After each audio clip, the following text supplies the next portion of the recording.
Assalamualaikum warahmatullahi wabarakatuh. Perkenalkan, nama saya Reski Putri dengan NIM 61032215505. Di sini saya akan mempresentasikan PPT yang telah saya buat mengenai kombinatorial. Nah, di sini subtopik yang akan saya bahas pertama mengenai definisi kombinatorial, kedua kaidah dasar menghitung, dan ketiga prinsip inklusi. Nah, di sini definisi kombinatorial adalah cabang matematika untuk menghitung jumlah penyusunan objek-objek tanpa harus mengenumerasi atau mencacah semua kemungkinan susunannya. Contoh kasus, berapa banyak kata sandi 6-8 karakter yang dapat dari susunan huruf atau angka, huruf besar dan kecil tidak dibedakan. Nah, sebelum masuk ke pembahasan contoh kasus tersebut, di sini ada kaidah dasar menghitung. Pertama, kaidah perkalian atau rule of product. Percobaan pertama atau disebut dengan P hasil, percobaan kedua Q hasil. Percobaan 1 dan percobaan 2 sama dengan P kali Q. Setiap ada pernyataan yang menggunakan kata dan, itu akan menggunakan rule of product atau kaidah perkalian. Yang kedua, kaidah penjumlahan atau rule of sum. Percobaan ini jika pernyataannya menggunakan kata atau, maka menggunakan penjumlahan, kaidah penjumlahan P tambah Q. Kemudian contoh pertama, sebuah restoran menyediakan 5 makanan, misalnya nasi goreng, roti, soto ayam, sate dan sop, serta 3 jenis minuman, misalnya susu, kopi, dan teh.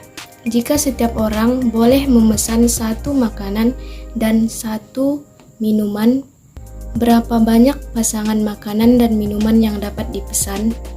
Penyelesaiannya, kita misalkan saya di sini N1 itu merupakan banyak makanan dan N2 merupakan banyak minuman.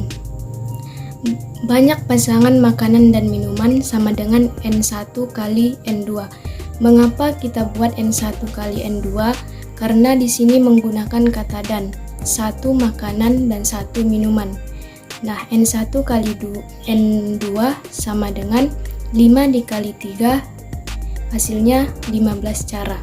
Nah, contoh kedua adalah jabatan ketua himpunan dapat diduduki oleh mahasiswa angkatan tahun 2018 dan atau mahasiswa angkatan tahun 2019. Jika terdapat 44 orang mahasiswa angkatan 2018 dan 52 orang mahasiswa angkatan 2019, berapa cara memilih pejabat ketua himpunan?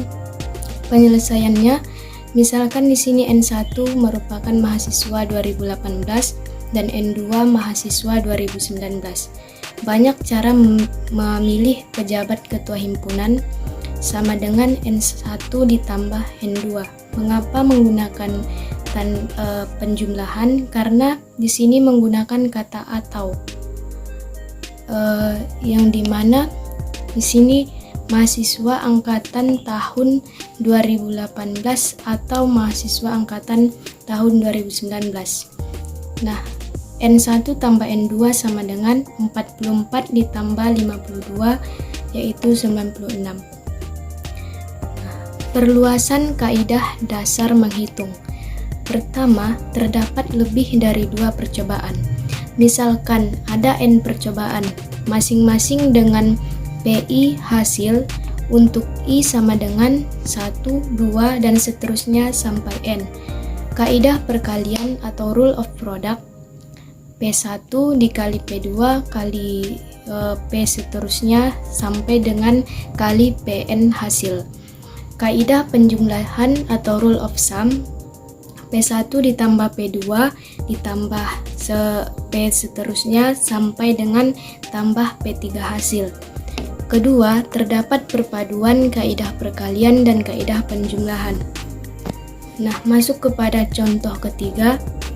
Jika ada 10 pertanyaan yang masing-masing bisa dijawab benar atau salah, berapakah kemungkinan kombinasi jawaban yang dapat dibuat? Nah, penyelesaiannya adalah banyak kemungkinan kombinasi jawaban sama dengan,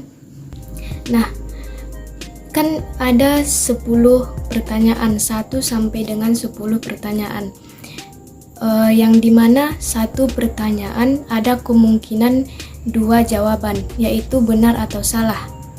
Nah, maka dari itu kita misalkan satu soal pertama 2 kemungkinan, soal kedua 2 kemungkinan, dan begitu seterusnya sampai 10 pertanyaan. Maka dari itu kita buat di sini menjadi 2 pangkat 10 sama dengan 1024.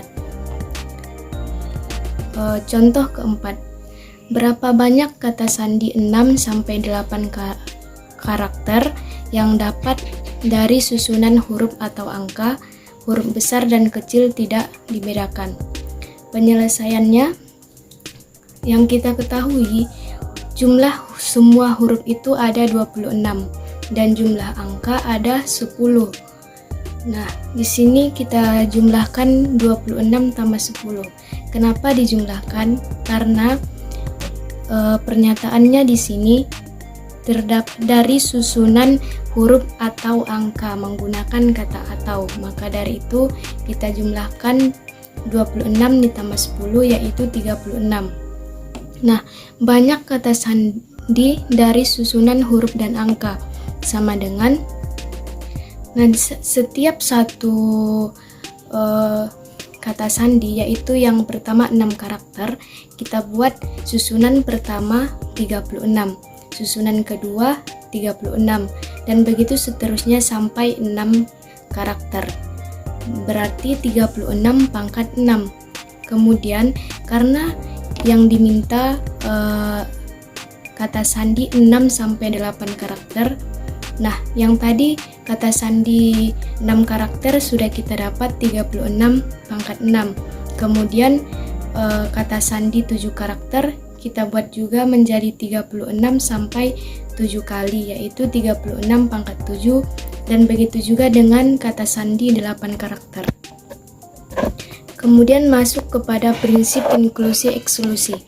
Terdapat 100 bilangan bulat positif pertama. Berapa banyak bilangan yang habis dibagi 3 atau 5? Penyelesaian dengan menggunakan prinsip inklusi eksklusi. Misalkan A merupakan himpunan bilangan yang habis dibagi 3. Himpunan A sama dengan 100 dibagi 3 sama dengan 33. Di sini mengapa 100 dibagi 3? Karena setiap misalnya 100 bilangan bulat positif itu yang habis dibagi 3 ada 3, 6, 9 dan seterusnya sampai 99. Nah, jarak 3 ke 6 itu ada 3 angka. Jarak 6 ke 9 juga ada 3 angka. Maka dari itu kita buat 100 dibagi 3 sama dengan 33. Kemudian B merupakan himpunan bilangan yang habis dibagi 5. Sama saja penjelasannya seperti yang habis dibagi 3 tadi, karena jarak dari beberapa bilangan yang habis dibagi 5 itu masing-masing ada 5 angka jaraknya. Berarti himpunan B sama dengan 100 bagi 5 sama dengan 20. Kemudian A iris B merupakan himpunan bilangan yang habis dibagi 3 dan 5. Himpunan A iris B sama dengan 100 dibagi 15 sama dengan 6. 15 ini kita dapat dari KPK dari 3 dan 5. Nah, kemudian A gabung B merupakan himpunan bilangan yang habis dibagi 3 atau 5. A gabung B sama dengan A tambah B dikurang A iris B. Himpunan A gabung B sama dengan 33 ditambah 20 dikurang 6 sama dengan 47. Jadi, banyak bilangan yang habis dibagi 3 atau 5 adalah 47 buah bilangan. Jadi, prinsip inklusi eksklusi adalah suatu prinsip yang digunakan untuk mengetahui jumlah elemen hasil penggabungan dari beberapa himpunan. Jumlah elemen hasil penggabungan dihitung dari jumlah elemen di masing-masing himpunan dikurangi dengan jumlah elemen di dalam irisannya. Nah, baiklah, segitu saja presentasi dari saya. Jika ada kesalahan mohon maaf. Assalamualaikum warahmatullahi wabarakatuh.